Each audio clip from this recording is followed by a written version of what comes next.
And look at that!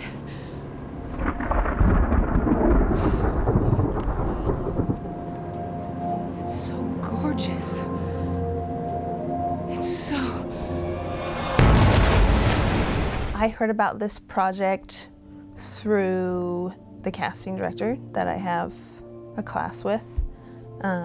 Also, there's Utah actors, different websites out there that have different audition information. I'm always like searching on Craigslist, and you know, you have your agent, but they're not there to get you all your jobs.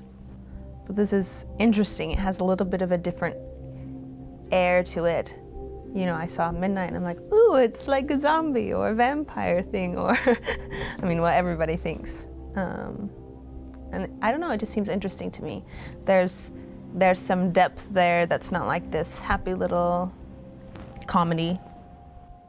But it's a very interesting plot in the dynamics with the different interactions with the different girls and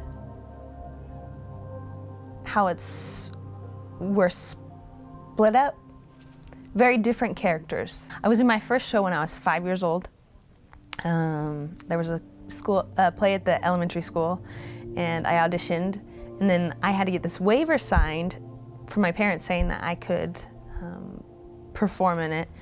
And I remember that I did not bring it back in time, and the director was like, if you don't bring it back tomorrow, you can't be in it. So I was like, ah!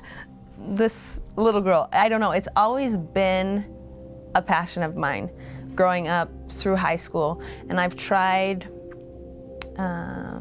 I've done mostly theater until about 2 years ago is when I started doing film for the first time. But as I've been growing up, my professors in college were like, you should do film. I'm like, eh. They're like, why aren't you doing film? So I just decided to make the transition, and haven't been on stage since. I remember auditioning for a Shakespeare play my junior year at school, and I decided, okay, if I do not get cast as a certain part, I'm gonna go get a film agent, because my professors had been telling me to go do film, do commercial, you have a look, da da da da da, whatever. And so I'm like, okay, if I don't get cast in this, I'll go get an agent. So I got an agent, and I've been working since. I've done a couple commercials. I prefer to stick to things with plots. You can make money doing commercials, but I enjoy being able to flesh out a character and deliver that experience, that life, through a story.